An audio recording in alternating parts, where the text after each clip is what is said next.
আসসালামু আলাইকুম ওয়া রাহমাতুল্লাহি ওয়া বারাকাতুহু। আলহামদুলিল্লাহি ওয়াহদাহু ওয়াস সালাতু ওয়াস সালামু আলা রাসূলিল্লাহি মান লা নাবিয়্যা বা'দাহু। আম্মা বা'দ, ফাকাদ ক্বালা আল্লাহু তাআলা ফিল কুরআনিল মাজিদ, আউযু বিল্লাহি মিনাশ শাইতানির রাজীম, বিসমিল্লাহির রহমানির রহিম। খুয মিন আমওয়ালিহিম সাদাকাতান তুতাহহিরুহুম ওয়া তুযাক্কিহিম বিহা ওয়া সাল্লি আলাইহিম ইন্না সালাতাকা সাকানুল লাহুম আল্লাহু সামিউন আলীম। সাদাকাল্লাহুল আযীম। প্রথমে আমরা শুকরিয়া জ্ঞাপন করছি যে আল্লাহ সুবহানাহু ওয়া তাআলা আমাদেরকে গত কালকের তুলনায় রমজানের অনেকটা কাছাকাছি নিয়ে আসছেন। আস্তে আস্তে আমরা সবচেয়ে সম্মানিত মাস, 12 মাসের মধ্যে যে মাসটাকে ইবাদতের সর্বোচ্চ মাস হিসেবে আমরা গণ্য করি এবং সেই অনুযায়ী আমরা আমল করার চেষ্টা করি, সেটা হলো দ্য মান্থ অফ রমাদান। তো আলহামদুলিল্লাহ, মান্থ অফ রমাদান আমরা বলতে পারি যে on the corner we can see it. যারা আল্লাহর বলি তারা 6 মাস আগ থেকে রমজানকে তালাশ করা শুরু করেন এবং তাকে দেখতে থাকেন এবং তার গ্রান পেতে থাকেন। তো আলহামদুলিল্লাহ, আমরা যারা গুনাহগার, আমরা আমাদের যাদের আমল তাদের মতো নয়, অ্যাটলিস্ট আমরা এখন কাউন্ট ডাউন করতে পারি যে আর এই কয়টা দিন আমাদের জন্য আছে। খুবই কাছে এসে গিয়েছি, একটা শুক্রবারের পরের শুক্রবার ইনশাআল্লাহ হয়তো আমরা রমজান শুরু করতে যাচ্ছি। তো এর মধ্যে আমরা যদি এখন থেকে গণনা করি তো রমজান আমাদের চেয়ে বেশি দূরে না।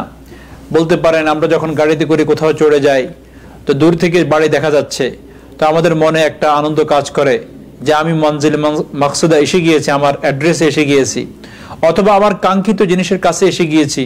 তো যে কাঙ্ক্ষিত বিষয়ের জন্য আমরা বহুদিন থেকে দোয়া করছিলাম, আল্লাহুম্মা বারিক লানা ফি রজব ওয়া শাবান, ও আল্লাহ তুমি আমাদেরকে রজব এবং শাবানে বরকত দান করো, আমাদের হায়াতের মধ্যে বরকত দান করো, বা আমাদেরকে জীবন দান করো, যাতে করে আমরা রমজানের ব্লেসিং পাইতে পারি। আমাদের সাথে দোয়া করেছেন অনেকেই, কিন্তু তাদের অনেকেই জীবিত নেই এবং তারা জানতেন না যে 2019-এর রমাদান তাদের জন্য লাস্ট রমাদান ছিল। যদি তারা জানতেন যে 2019-এর রমাদানটা তাদের জন্য লাস্ট রমাদান, তাহলে ডেফিনেটলি তারা ট্রাই করতো to made it the best Ramadan. রমাদানটাকে 19-এর রমাদানটাকে সবচেয়ে জীবনের শ্রেষ্ঠ রমাদান হিসেবে তারা আমল করার চেষ্টা করত। কিন্তু কারো জানা ছিল না কোভিড-19 অথবা করোনা ভাইরাস নামে ঘাতক একটি ভাইরাস এসে আমাদের এতগুলো কাছের এবং পাশের এবং তরতাজা প্রাণকে নিয়ে যাবে। আমরা যাদের আলোচনা করছি, কথা বলছি, তাদের হয়তো বা রমজানের অনেকে প্রস্তুতি নিয়েছেন, কি বাজার করবেন তাও নিয়েছেন এবং তার লিস্ট তৈরি করেছেন। কেউ কেউ এমনও হয়েছেন যে বাংলাদেশে যেখানে যেখানে তারা খরচ করেন সেখানে হয়তো আলোচনা করে রেখেছেন যে এই রমজানে কি হবে। কিন্তু তারা জানে না যে স্বল্প দিনের ব্যবধানে আল্লাহ সুবহানাহু ওয়া তাআলা এতগুলো মানুষকে নিয়ে যাবেন। তো আমরা তাদেরকে স্মরণ করছি আজকে আবার। প্রায় 130-এর উপরে মানুষ, শুধু বাংলাদেশি, আমরা যে ভাষায় কথা বলি, আমাদের ভাষা যারা কথা বলেন, আমাদের পাশে থেকেছেন, আশেপাশের লোকদের সংখ্যা অনুযায়ী আমরা 130-এর উপরে চলে গিয়েছে আমাদের বাংলাদেশিদের লাশের মিছিল এই নিউ ইয়র্ক সিটিতে। এরপরে পুরো সর্বোপরি সারা আমেরিকাতে তার গণনা আমাদের কাছে জানা নাই। আমরা দোয়া করি আল্লাহ সুবহানাহু ওয়া তাআলা যেন তাদের আত্মার মাগফিরাত করেন এবং তাদের কবরে জান্নাতের ফ্যাসিলিটি দ্বারা ফ্যাসিলিটাইজ করেন। বিশেষ করে তাদের রেখে যাওয়া যারা আছেন, যে আপনজন তারা রেখে গিয়েছেন, আমরা জানি তাদের আজকের অবস্থা, তারা কি পেইন নিয়ে আছে। আমরা দোয়া করি আল্লাহ তাদেরকে এর বিনিময় সবরে জামিল দান করেন, আর এই সবর ধৈর্য ধারণ করার কারণে আল্লাহ সুবহানাহু ওয়া তাআলা কাল ময়দানে মাহশার তাদেরকে এই ইবাদতটাকে নাজাতের উসিলা বানায় দেন। অ্যাগেইন আমরা স্মরণ করছি ওই সমস্ত অসুস্থ ব্যক্তিদেরকেও যারা হসপিটালে আছেন। আমরা দোয়া করি রমজানের আগ মুহূর্ত শাবান মাসে দোয়া কবুল হওয়ার মাস, পুরা মাসব্যাপী বরকতটাকে আল্লাহ পাক ছড়ায় ছিটিয়ে রেখেছেন। যে আল্লাহ যারা অসুস্থ আছেন তাদেরকে রমজানের আগে সুস্থতা দান করেন, যাতে করে তারা সুস্থতার সাথে প্রত্যেকটা রোজা সঠিকভাবে সুন্দরভাবে পালন করতে পারে এবং দ্রুত আরোগ্যতা লাভ করে ঘরে ফেরার তৌফিক দান করেন। আমরা দোয়া করি তাদের জন্য। এবং আরো যারা ঘরে অসুস্থ আছেন আপনাদেরকেও স্মরণ করছি এবং আপনাদের জন্য দোয়া করছি। আল্লাহ পাক আমাদের সকলকে সুস্বাস্থ্যের সাথে এবং সুন্দরভাবে রমজানের রোজাগুলো যেন সবাই কাঁধে কাঁধ মিলিয়ে রাখতে পারি। এবং আরেকটা দোয়া আমরা করি এখন থেকে আমরা চেষ্টা করি, মেবি আল্লাহ সুবহানাহু ওয়া তাআলা আমাদের সে দোয়া কবুল করেও নিতে পারেন যে আল্লাহ আমরা অনেকদিন লকডাউন এবং গৃহবন্দী অবস্থায় আছি এবং এখনো পর্যন্ত আমরা কন্টিনিউ করছি। রমজানের আগেই যেন আমাদের এই পরিবেশটাকে তুমি পরিষ্কার করে দাও, সুন্দর করে দাও, আমাদের অনুকূলে করে দাও, যাতে করে আমরা মসজিদে যেভাবে গত রমজান আদায় করেছি সেভাবে আমরা আদায় করার চেষ্টা করব, এর চেয়ে ভালো করার চেষ্টা করব। কারণ আমরা বুঝতে পেরেছি যে এটা যে রমজানটা যে আমাদের জন্য বড় নেয়ামত, সেটা আমরা এখন ফিল করছি। যদি এভাবে আমরা ঘরে লকডাউন হয়ে থাকি, হইতে পারে এই রমজান আমাদের আমরা যেভাবে আদায় করতে চাচ্ছি মন থেকে, সেভাবে আদায় করার ক্ষেত্রে আমাদের অনেক আফসোস থেকে যাবে। আল্লাহ তোমার দরবারে আমাদের সবার একটাই আকুতি এবং মিনতি, আমাদেরকে এই রমজানের আগেই সুস্থভাবে ঘর থেকে বের হয়ে স্বাভাবিক পরিস্থিতিতে আমরা যেন রমজানের রোজা এবং মসজিদের অ্যাক্টিভিটিসগুলো চালু করতে পারি, সেজন্য আমাদের সবাইকে আপনি তৌফিক দান করেন। এর সাথেই আজকের যে আলোচনাটি আমি নির্বাচন করেছি আপনাদের জন্য, ইনশাআল্লাহ আজকে থেকে পুরা রমজান যতদিন পর্যন্ত আল্লাহ পাক হায়াত দান করেন এবং সুযোগ সুবিধা থাকে, ইনশাআল্লাহ ক্যাপাসিটি এবং ক্যাপাবিলিটি অনুযায়ী আমরা এই লাইভে আসার চেষ্টা করব এবং এখন থেকে রমাদান রিলেটেড বিষয়গুলো নিয়ে আমরা আলোচনা করব।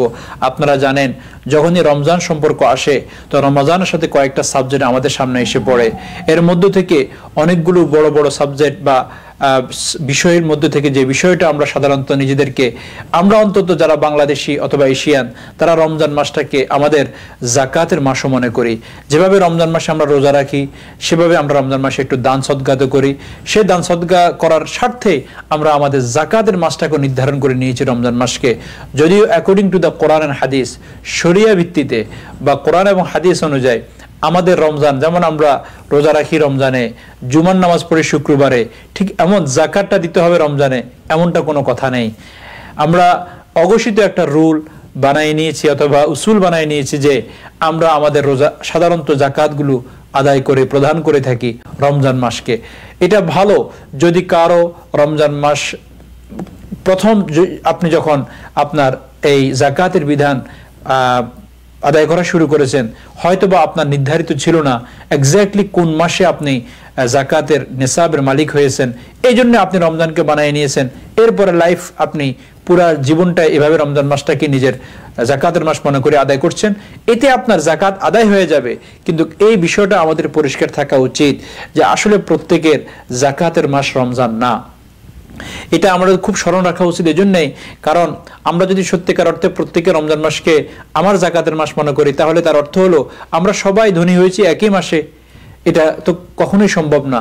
দ্বিতীয়ত আরো একটা এর নেগেটিভ সাইড যেটা কাজ করে, সেটা হলো এই, আল্লাহ সুবহানাহু ওয়া তাআলা চান, জাকাতের মেন উদ্দেশ্য হলো যাতে করে খুদ মিন আমওয়ালিহিম সাদাকাতান, যে এটা গরিবদের, বড় যারা ধনী তাদের থেকে এই সম্পদটা আদায় করে গরিবদেরকে দেওয়া, যাদের মাঝে আপনাকে আল্লাহ পাক যে সচ্ছলতা দিয়েছে, এই সচ্ছলতা থেকে কিছু অংশ আপনি দান করার কারণে যাদের লাইফে এবং জীবনে অসচ্ছলতা আছে সেখানে কিছুটা প্রশমিত হবে।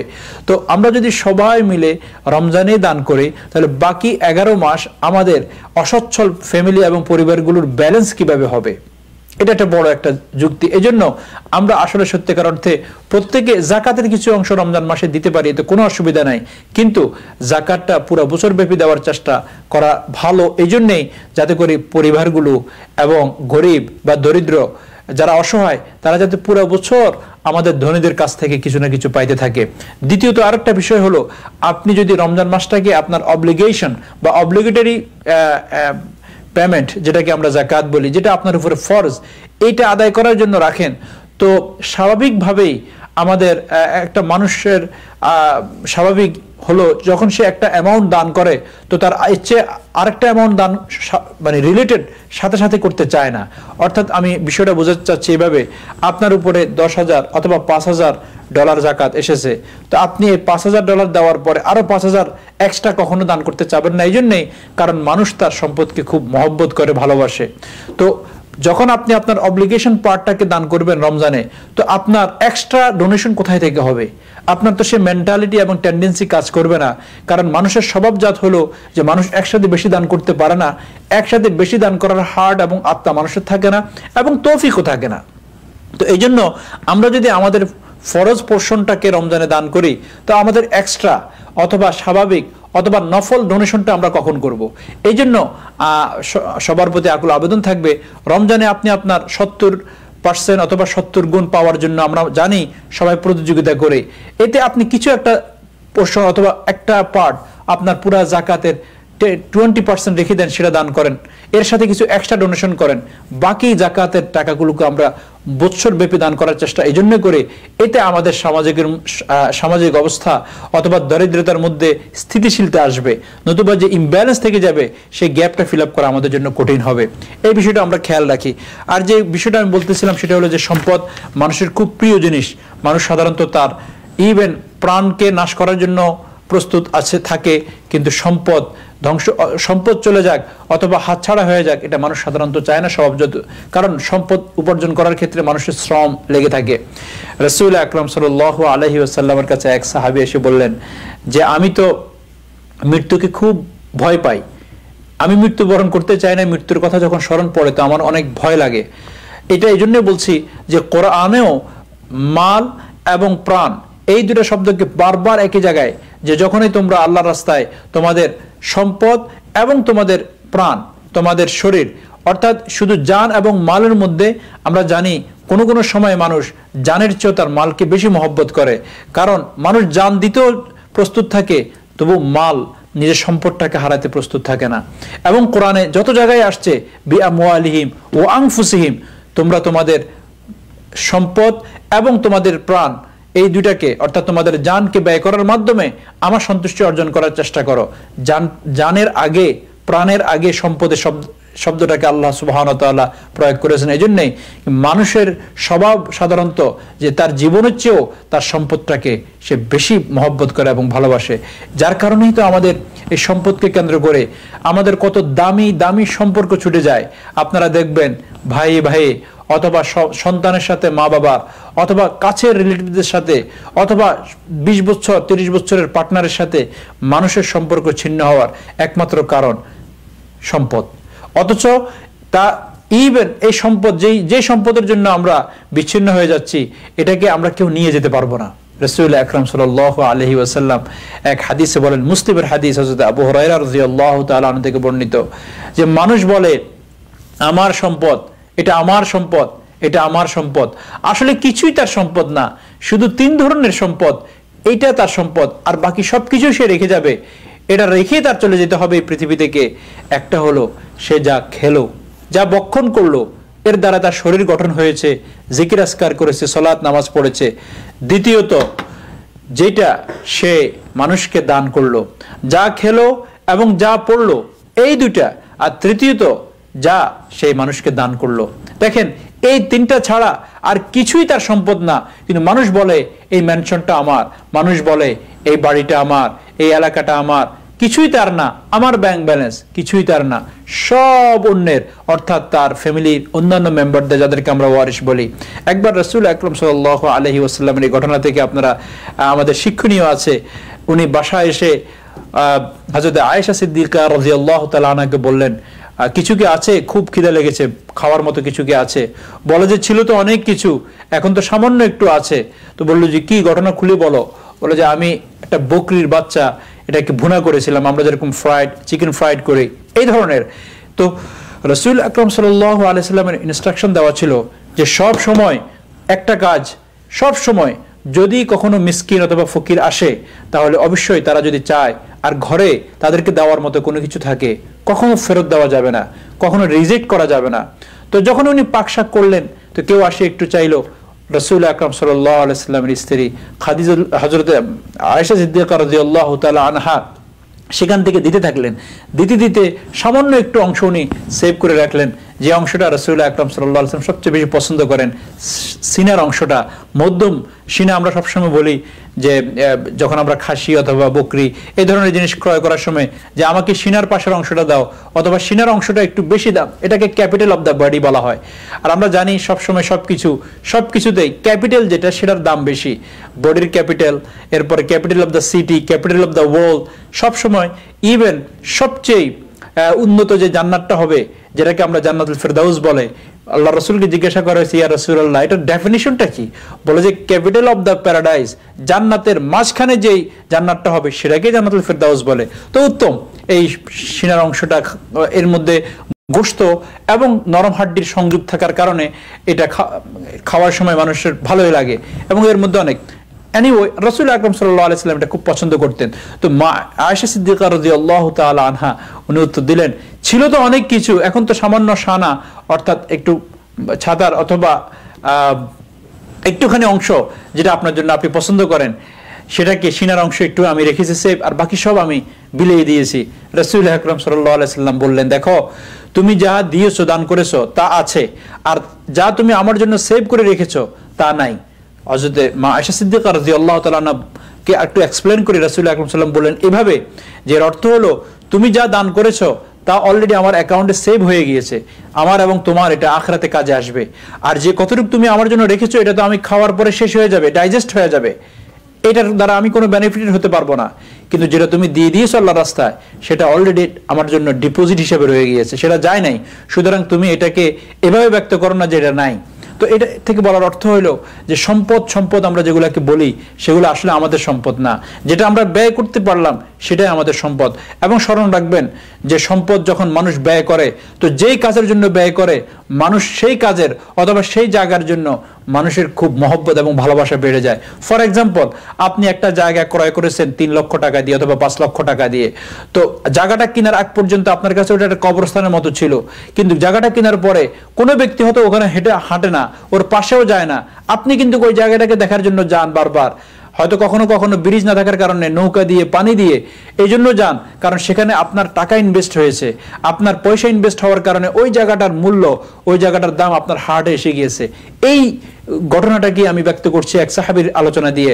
সাহাবী রাসূল আকরাম সাল্লাল্লাহু আলাইহি সাল্লামের দরবারে এসে বললেন, ইয়া রাসূলুল্লাহ, আমি মৃত্যুকে ভয় করি। তো রাসূল আকরাম সাল্লাল্লাহু আলাইহি সাল্লাম অত্যন্ত সুন্দর উত্তর দিলেন, বলল যে তোমার কি টাকা পয়সা কিছু আছে? বলে যে আছে। বলে যে কিছু টাকা পয়সা খরচ করে ফেলো, খরচ করার পরে তোমার আল্লাহর রাস্তায় ব্যয় করার পরে তখন তোমার মনে হবে যে আমি তো কিছু ইনভেস্ট করেছি, সুতরাং আমার ইনভেস্টের যে রিটার্ন আখিরাতে আসার কথা আমি সেটা দেখতে চাই, সেটা জানি আমার জন্য কত বড় হয়েছে। তখন তোমার আর মৃত্যুকে ভয় পাবা না, তোমার তখন সেখানে যাইতে মনে চাইবে, কারণ তুমি তো সেখানে একটা প্লট অথবা ফ্ল্যাট অথবা প্যারাডাইজে তোমার কিছু প্লেস রেডি আছে, ঘর রেডি করছো, তো নির্মাণাধীন ঘরটাকে দেখতে কে না চাবে? এই জন্য কিছু খরচ করো, তাহলে তোমার ওখানে যাইতে মনে চাইবে। এই জন্য বিষয়টা আমরা খুবই স্মরণ রাখি, ছোট্ট একটা ইনসিডেন্ট, বাট এটা আমাদেরকে অনেক হেল্প করবে এই ক্ষেত্রে। কারণ সাধারণত শয়তান আমাদের হাতটাকে কন্ট্রোল করে, বলতে থাকে কেন তোমরা আবার নতুন করে যাকাতের বিধান পালন করতে যাবা? কারণ তোমরা যে দেশে আছো এই দেশে তো একটা ট্যাক্স ফাইল আছে, অলরেডি সরকার তোমার ইনকাম থেকে একটা নির্ধারিত পরিমাণ কেটে রেখে দিয়েছে। এরপরে আবার দ্বিতীয়ত সিটি যে কোনো জিনিস ক্রয় করার সময় 8% রেখে দিয়েছে।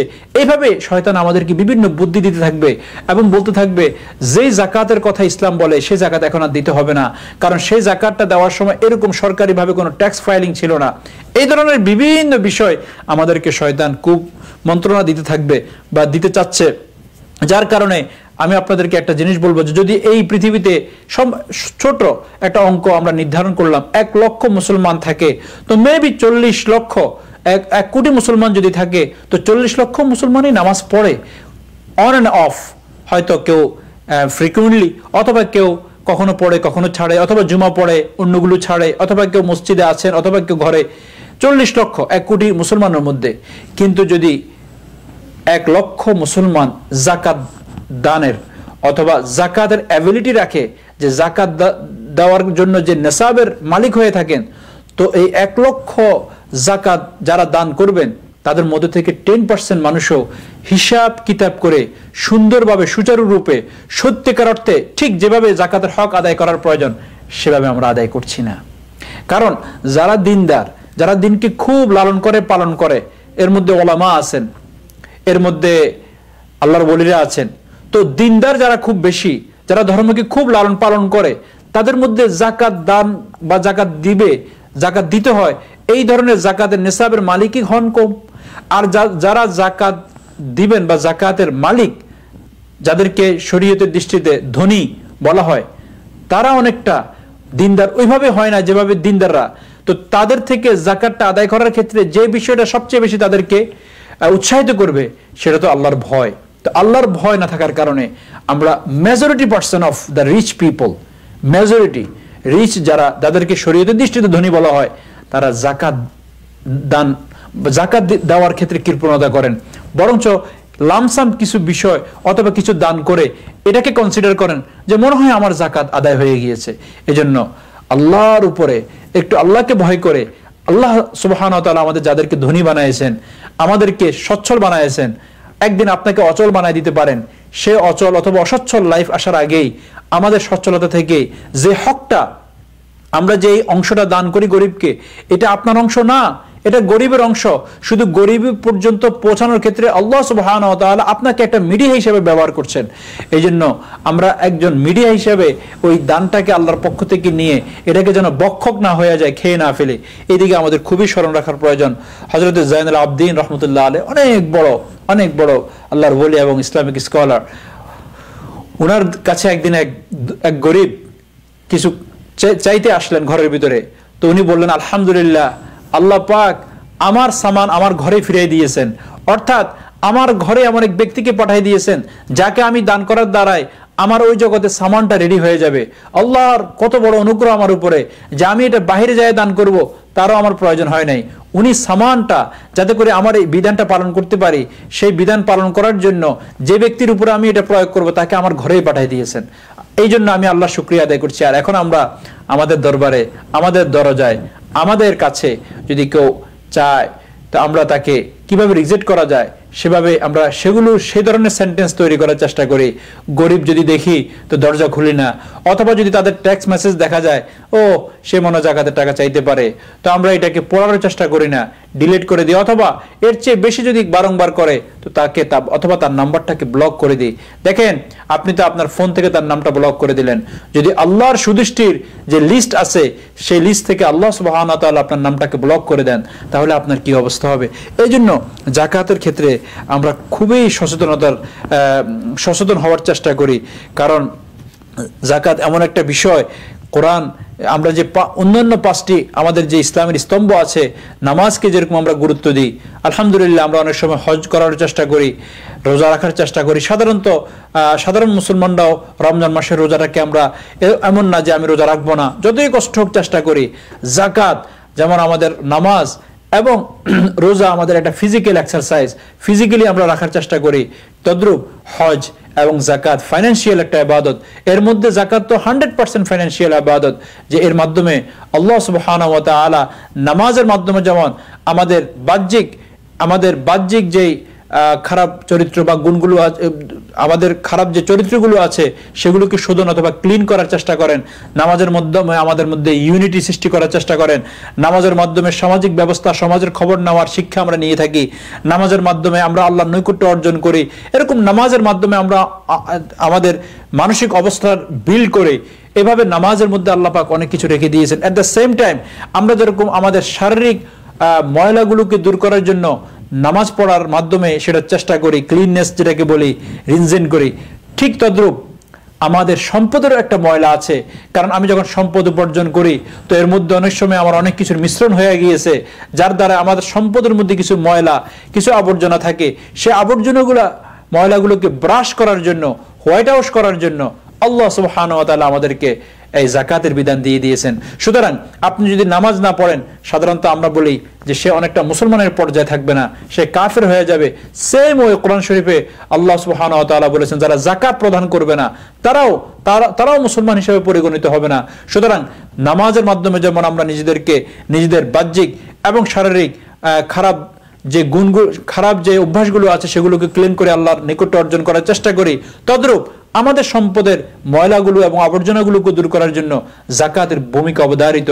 জাকাতকে আমরা কোনোভাবেই যেন খাটো অথবা ছোট কোনো ইবাদত না মনে করি। আল্লাহ সুবহানাহু ওয়া তাআলা আমাদের সকলকে জাকাতের বিধানের যথাযথ গুরুত্ব আরোপ করার তৌফিক দান করেন। জাকাত সম্পর্কে প্রচুর হাদিস, প্রচুর আয়াত, 30-এর বেশি শুধু জাকাত সম্পর্কে আয়াতে কোরআনের মধ্যে আছে। সুতরাং এর উল্লেখ যদি করে আমার সময় আমাকে অ্যালাউ করবে না।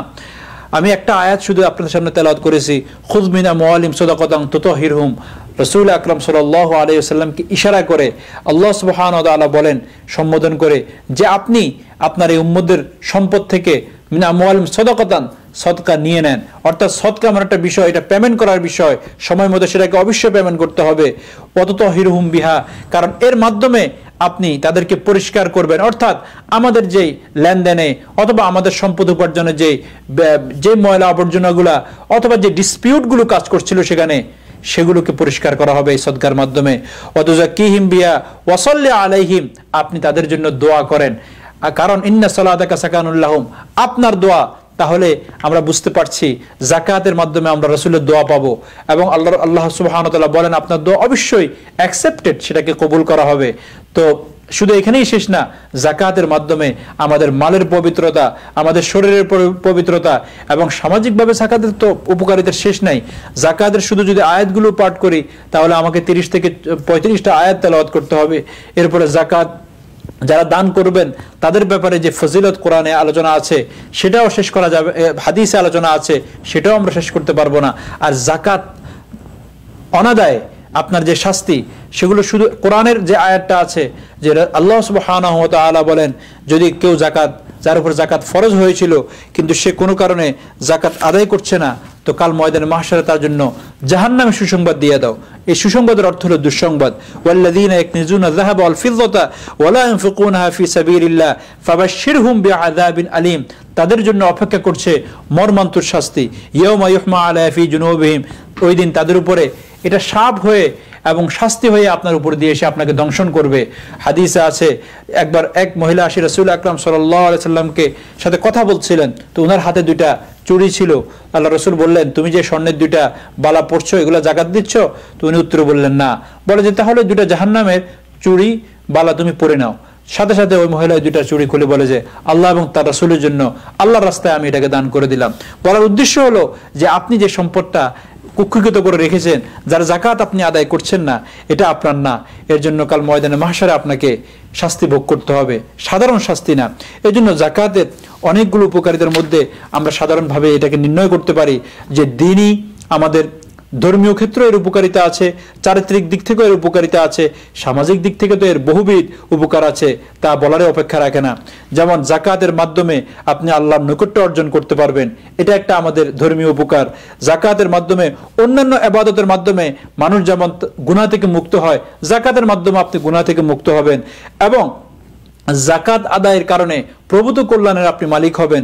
কোরআনে আল্লাহ সুবহানাহু ওয়া তাআলা বলেন যে দেখো ইয়ামহাকুল্লাহু রিবা ওয়া বিসাদাকাত, আমি তোমরা যখন সদকা দাও তো এটাকে আমি বাড়াতে থাকি। এই জন্য আমি সবসময় বলি যে গিভ মোর টেক মোর, অথবা এটাকে আমরা আরো ভাবে যে গিভ মোর গেট মোর, দাও বেশি নাও বেশি। সাধারণত আমরা অনেক সময় দিই কিন্তু নিতে পারি না।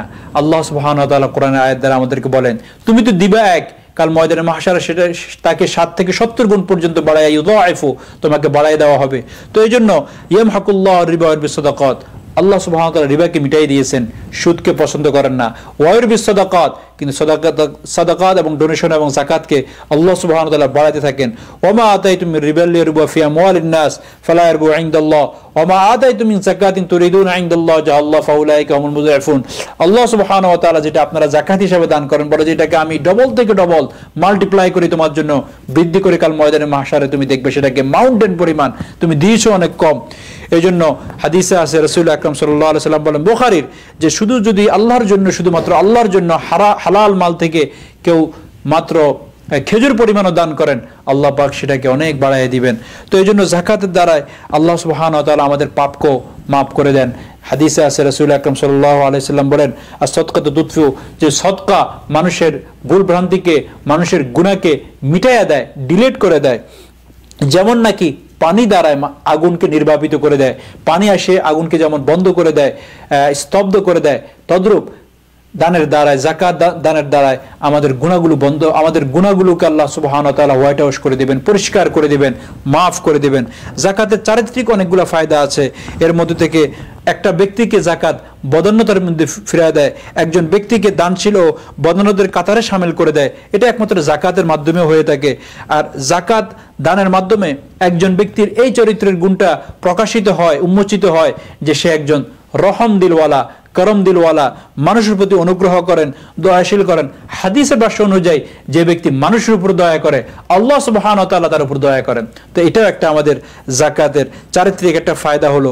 এরপরে আমাদের অভিজ্ঞতা যে মুসলমানদের উপর আর্থিক এবং শারীরিক সেবা প্রদানের অন্তঃকরণের প্রস্তুত একমাত্র প্রফুল্লতা সেটা হলো দানের মধ্যে আছে। দান যখন করবেন তখন আপনার শরীর, আপনার স্বাস্থ্য ভালো থাকবে, আপনার মনও ফুরফুরা এবং ভালো থাকবে, উৎফুল্লতা আপনি লাভ করবেন। এটাও একটা ফায়দা যাকাতের। যাকাতে রয়েছে লোভ ও কৃপণতা থেকে মুক্তি, কারণ লোভ এবং কৃপণতা ইটসেলফ একটা ডিজিজ। যার মাঝে লোভ আছে সে কখনো শান্তিতে থাকতে পারবে না, আর যার মাঝে কৃপণতা আছে সে কখনো জান্নাতে প্রবেশ করবে না। তো এই জন্য লা ইয়াদখুলুল জান্নাহ, হাদিসে একটা লিস্ট আছে যে কারা কারা জান্নাতে প্রবেশ করবে না। এর মধ্যে থেকে যারা বখিল, যারা কৃপণ, যারা দান করে না, তারাও জান্নাতে প্রবেশ করবে না। সুতরাং যাকাতের মাধ্যমে আপনি এই অভ্যাস থেকে নিজেকে বাইর করে আনতে পারবেন। এটাও যাকাতের একটা চারিত্রিক ফায়দা। এবং এর মাধ্যমে যাকাতের সামাজিক উপকারিতা তো শেষ নাই। সবচেয়ে বড় অভাবীদের অভাব দূর হবে, সেটা একমাত্র যাকাত দ্বারাই সম্ভব। যাকাতের ফলে মুসলমানদের বা গরিবের অবস্থা, তাদের যে অসচ্ছলতা সেটা দূর হবে। এবং সবচেয়ে বড় জিনিস হলো গরিবের মনে বা দুস্থ লোকদের মনে, যারা রিচ পিপল, যাদেরকে আল্লাহ পাক সম্পদ দিয়েছেন, ধনী, তাদের ব্যাপারে যে ক্ষোভ, যে হিংসা, যে বিদ্বেষ, সেটা দূরীভূত হবে। তারা ভাববে না, তাদেরকে হয়তো আল্লাহ সুবহানাহু ওয়া তাআলা একটু আমাদের চেয়ে বেশি অবস্থাশীল বানিয়েছেন, কিন্তু তারা তো সেখান থেকে আমাদেরকে দান করছেন। তো তাদের হিংসা এবং বিদ্বেষটা মহব্বত এবং ভালোবাসায় পরিণত হয়ে যাবে। যাকাতের ফলে সম্পদ বৃদ্ধি পাবে, কারণ আল্লাহ সুবহানাহু ওয়া তাআলা কোরআনে বলেছেন যাকাতে তোমার সম্পদ কমে না, বাড়ে। হাদিসে তো বলেছেন তুমি যদি দান করো, দানে তোমার ধন বাড়বে, কমবে না। যাকাতের ফলে আমাদের সম্পদের যেমন বরকত হবে, এট দ্য সেম টাইম আমাদের মানুষের সম্পর্কের মধ্যেও ভালোবাসা, মহব্বত এটাও বৃদ্ধি পাবে। এই জন্য আমরা যাকাতকে কোনো সময় কোনোভাবে ছোট অথবা খাটো করে না দেখে যাকাতের ব্যাপারে, আমাদের অন্যান্য ইবাদতের ব্যাপারে আমাদের যে কনসেন্ট্রেশন আছে, কিন্তু আমাদের যাকাতের ব্যাপারে কনসেন্ট্রেশনটা খুবই কম। এর মধ্যে দুইটা গ্রুপ আমাদের মধ্যে আছে। প্রথম একটা গ্রুপ তো হচ্ছে তারা ধনী হওয়া সত্ত্বেও নিজেদেরকে মনে করে যে মনে হয় সম্ভবত আমি এখনো যাকাত দেওয়ার জন্য বা যাকাত দিতে যে সম্পদের প্রয়োজন সেটার মালিক হই নাই। আর যারা সত্যিকার অর্থে মালিক হয়ে গিয়েছেন, উনি জানেন যে সম্পদ যে পরিমাণ আমার আছে সেটার উপরে যাকাত আসে, তারা মনে করে আমি তো অনেক ধরনের বিভিন্ন চ্যারিটেবল প্রতিষ্ঠান চালাচ্ছি, অথবা অনেক সময় আমি অনেক দান করি, অথবা আমি অনেক বিশাল একটা অঙ্ক ট্যাক্স দিচ্ছি, এটাকে উনি অনেকটা যাকাত গণ্য করে।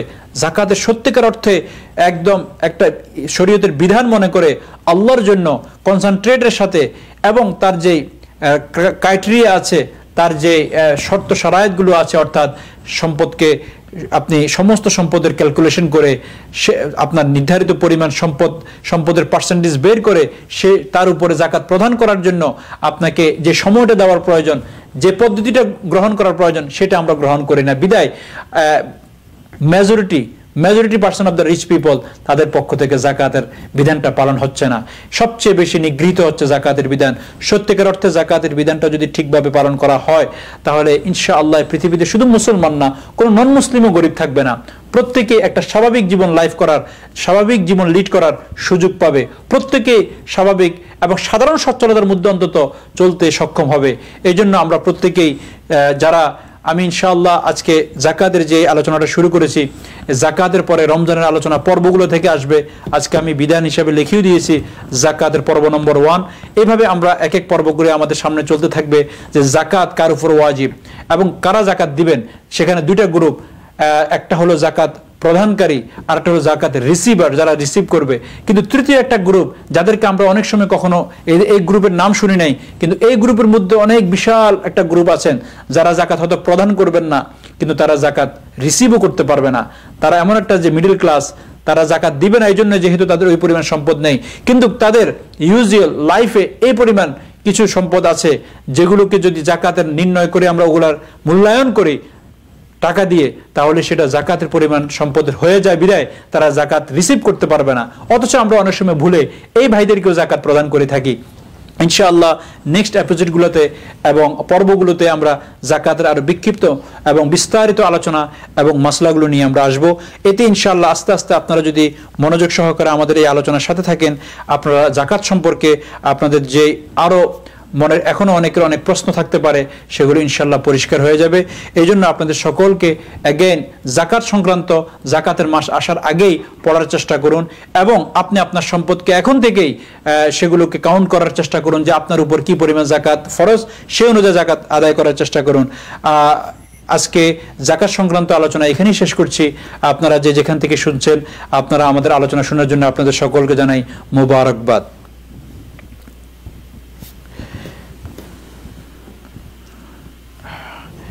এই পর্যায়ে আমাদের সাথে যারা সবসময় শরীক হন, অনেক সময় অনেকে প্রশ্ন করে থাকেন, দোয়া চান। আমরা যেহেতু এখনো পর্যন্ত ইমার্জেন্সি অবস্থায় আছি, আমরা চাই যে আমরা ইনশাআল্লাহ যতদিন আল্লাহ পাক আমাদেরকে আমাদের জন্য নির্ধারিত রেখেছেন এভাবে আমরা গৃহবন্দী হয়ে থাকবো, ততদিন আমরা ইনশাআল্লাহ আমরা এই আলোচনা শুরু রাখবো। এর মধ্যে যারা সবসময় আমাদের কাছে দোয়া চাচ্ছেন, আমরা আপনাদের জন্য দোয়া করার চেষ্টা করে যাচ্ছি।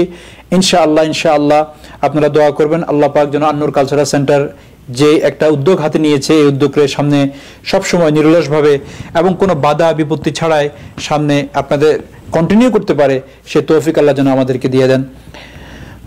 এক ভাই সালাম দিয়েছেন, ওয়ালাইকুম আসসালাম ওয়া রাহমাতুল্লাহ, এবং আরেক ভাই Mohammad Al Rahman, we should read daily base at our home Fazail Amal, Hayatus Sahaba, Fazail সাদাকাত and তালিমুল হক। আলহামদুলিল্লাহ, উনি হাসনে হাসিন কয়েকটা বইয়ের নাম, সুন্দর নাম বলেছেন। এর মধ্যে থেকে আরো অনেকগুলো বই আছে, বেহেশতে যাওয়ার আছে। এছাড়াও আপনারা যদি আরো ভালো ভালো আপনার যে পছন্দের রাইটারের বই আপনি পড়তে পারেন, আলহামদুলিল্লাহ বাংলা এবং ইংলিশে, এগুলো আপনারা পড়তে পারেন, এতে কোনো অসুবিধা নেই। আরেক ভাই, আই হ্যাভ 30K ডেপ্ট ইন ক্রেডিট কার্ড। ইনশাল্লাহ উনি একটা কোয়েশ্চেন করেছেন, আমি আমার এই জাকাতের আলোচনা যতদিন চলবে ততদিন শেষ হওয়ার আগ পর্যন্ত কোনো প্রশ্ন ইনশাল্লাহ নিব না। এই জন্যেই সমস্ত আলোচনা শেষ হওয়ার পর আপনারা যদি নোট করে রাখেন, তো আপনার মনে লুকায়িত যে কোয়েশ্চেন বা প্রশ্ন আছে সেটার উত্তরে অবশ্যই পেয়ে যাবেন। মোহাম্মদ শরীফ আমাদের এক ছাত্রের বাবা, সবসময় যিনি আমাদের সেন্টারকে সময় দিয়ে এবং অর্থ দিয়ে সহযোগিতা করেন, দোয়া করি আল্লাহ সুবহানাহু ওয়া তাআলা এই ফ্যামিলিকে আমনা আমানত এবং সালামতের সাথে রাখেন। এমডি খান, ও আল্লাহ ফরগিভ আস, আমরা বলি আমিন। এবং আরেক ভাই দোয়া চেয়েছেন, সালাম দিয়েছেন, ওয়ালাইকুম আসসালাম ওয়া রাহমাতুল্লাহ। হাবিব সাকিয়া নামে, হাবিবা সাকিয়া সম্ভবত কোনো সিস্টার, দোয়া চেয়েছেন প্রে ফর আস। অবশ্যই আমরা সবাই দোয়া করি আল্লাহ পাক আপনার সমস্ত ডিফিকাল্টিসগুলোকে রিমুভ করে দেন। আমাদের আরেক ভাই সবসময় যিনি দেখেন, আমিন, আল্লাহ হাফেজ, উনি আল্লাহ কবুল করুন আপনার প্রচেষ্টা। ইনশাআল্লাহ আপনাদের দোয়া থাকলে এবং সকলের সাহায্য থাকলে ইনশাআল্লাহ অবশ্যই শেষ হবে। আমাদের সবচেয়ে কাছের এবং পছন্দের আমার দোস্ত এবং বন্ধু আবুল হাসানাত অনেক দূর থেকে দেখেন, দোয়া করি। ওনার একটা ছোট্ট বেবি আছে, আল্লাহ পাক এই বেবিকে সুস্বাস্থ্যের সাথে রাখেন, কারণ উনি যে এরিয়াতে থাকছেন সেই এরিয়াতে এখন কোভিড-19 অনেক প্রাদুর্ভাব এবং সেখানে অনেকে অ্যাফেক্টেড হচ্ছেন। আল্লাহ পাক এই ফ্যামিলিকে এই ডিজিজ থেকে হেফাজত করেন। বাস এই বলে আজকে এখানে ইনশাল্লাহ আমরা বিদায় নিচ্ছি। আপনারা যারা দূর থেকে দেখছেন আপনাদের সবাইকে আবারও মোবারকবাদ জানাই। আগামীকালকে আপনাদের সাথে সাক্ষাৎ হবে এই আশা রেখে শেষ করছি। আল্লাহ হাফেজ, আসসালামু আলাইকুম ওয়া রাহমাতুল্লাহি ওয়া বারাকাতুহু।